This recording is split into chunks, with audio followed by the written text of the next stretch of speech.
What's up, guys? Hey, I'm sitting here in my work van. Just come out here to warm it up. This is one I don't drive anymore. I just come out here to crank it up and let it warm up for a little bit. We got some snow down here in Mississippi, just for a couple of days. It was just rain, sleet, and snow, so it just melted basically the next day. But anyways, I was talking to a buddy the other day. About 2 months ago, he was asking me in the gym. I go there and do jiu-jitsu, and he was doing fitness kickboxing.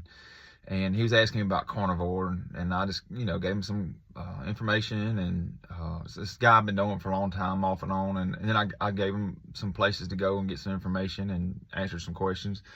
That was about 2 months ago. Today, a couple of days ago, he messaged me on Facebook and said, a picture of his blood pressure, and it went. It was normal. It was normal. It was great. It's like it's 122 over, I can't remember. Anyways, it was a great blood pressure. And he was like, man, my blood pressure has not been this low in 15 years without taking a pill. So he's like my age, like early 40s, been taking blood pressure pill for like 15 years. And he's a type 2 diabetic. Okay. So he's not doing full carnivore. He's basically, it sounds like he's trying to ease his way into it. He says he wants to do full carnivore, but he's eating a lot of meat, protein. He's having a few sides of vegetables. He's not eating trash. Pretty much knocked out most of his sugars and carbs and all that stuff, except for the carbs he's getting from his little sides of vegetables. So he's not full carnivore, but he went from eating, like I used to, eating crap and the standard American diet, just eating crap and snacking a lot. He's got his job, there's a lot of monotony in it, I guess you'd say. But so there's a lot of boredom trying to fill in time, and would snack. And he's cut a lot of that out. And even though he's not carnivore, I just think it's amazing what he's done so far. It's only been 2 months. He has dropped his blood pressure's dropped without a pill. He's not taking a blood pressure pill anymore, and it's staying normal. And his type 2 diabetes, he's taking 3 meds on his type 2 diabetes. Of course, insulin, and he's taking a couple pills, I think metformin and glimeprazide, if I'm pretty sure. He started actually for about a week. He told me he was getting low blood sugar because he was taking 3 medications on top of cutting out a ton of sugars and carbs, cutting out all the snacks and the processed foods. So he said he talked to his doctor, and he's dropping the glimeprazide, and then going to see how he does on the insulin and metformin. And I think that of course I know it. I mean, he'll eventually probably, that'll even come down, as long as he stays focused and keeps going. And of course, if he gets rid of the vegetables and just goes straight meat, I think he's just scared to jump into it and don't think he can do it. But of course, we know he can.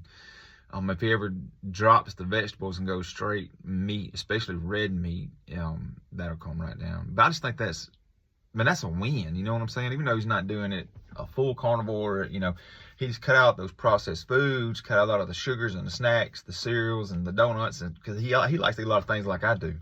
I love sugars. I love donuts, cereal. Just a bird come sit right here. I love all the pastries and all that junk, and so does he. And he cut all that out, and I think he's reduced a lot of the amount he's snacking in between as well. But just doing that, I mean, that's a testament to what we're doing to ourselves. What the food is doing to ourselves, and how food can heal us, or how food can kill us.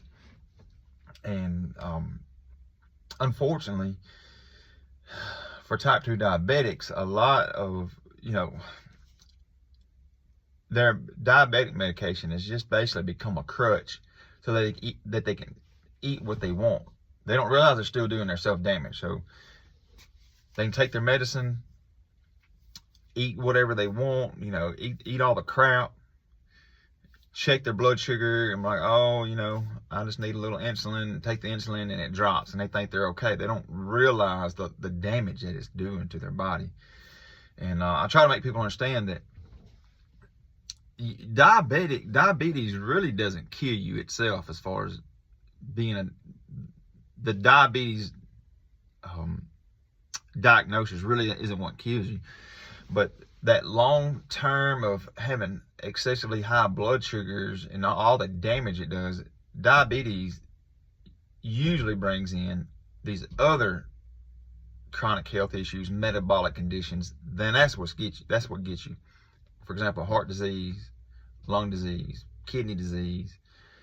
Those are the ones you usually get. Diabetes when you're younger, and you start developing all these other things: high blood pressure, kidney problems, even breathing problems, lung problems, and those are the ones that ends up killing people.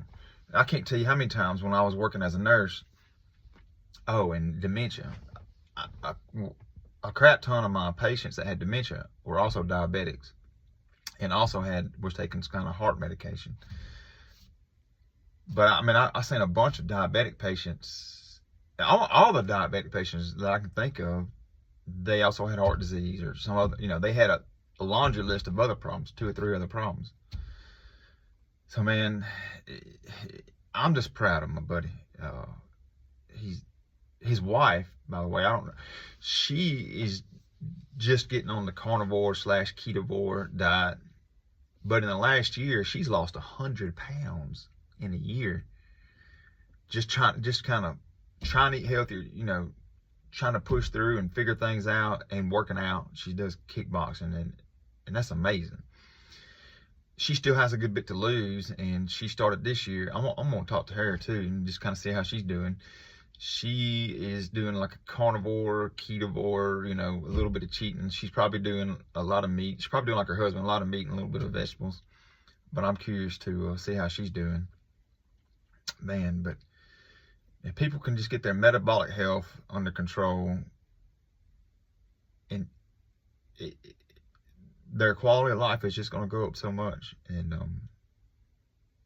I'm here for it, man. We're in an interesting time. With Robert Kennedy and all this political talk, especially if you're on X. You see a lot on X, more on X than you do on like Facebook and stuff. There's a lot of people talking about make America healthy again, and it seems like it's starting to get to be a cool thing to be healthy, And I love it, man. I love it. I'm here for it. And gosh, just after seeing so many patients, because of course I did hospice and I worked with the elderly and a lot of dementia patients, seeing how so many people spend the last 5, 10 years, 15 years of their life, and how miserable it is, how horrible it is. Man, we got to do something. We got to make people better. We got to make this place better. And it's just sad. It's just sad that people go like that. And anyways, I wish I could find my place in that, and to help people, guide people, get them on the right track. I want to see people live long, healthy lives, see their grandchildren, even great grandchildren, and just live their life and die. That's my hope. I just want to live my life and then die. However, hopefully as an old man. But my point is, I don't want to spend, 5, 10 years in a nursing home. I don't want to spend several years taking 10 different medications and get to a point to where my children or a caregiver or, have to wipe my booty and change my clothes. And I don't want to live like that. I just want to live till I'm old. Then when it's my time, just go. So I like to put in. We can do that, man. I think we can do that. I think we can make a big shift in this world. I don't know how, but seeing everybody talk about it and seeing it become kind of cool to talk about and be okay.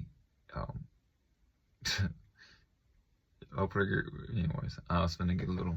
Anyways, seeing it become cool to talk about being healthy, I'm glad. I'm here for it. Anyways, man.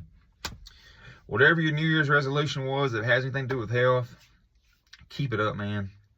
If you fell off the wagon, most people's already quit, falling off the wagon. If you have, look, man, just stand back up acknowledge that you had a cheat meal, or you did whatever, or you missed a day of working out, or you missed 2 days, or messed up for 3 days, and just start over. We all fail. It's when you beat yourself up and you turn it into, 1 day of cheating into 2 months of binge eating. That's the problem. Just acknowledge and start over. It's no big deal. Don't beat yourself up about it. We fail all the time. You gotta fail. You gotta fail and get past it. All right, guys, good luck.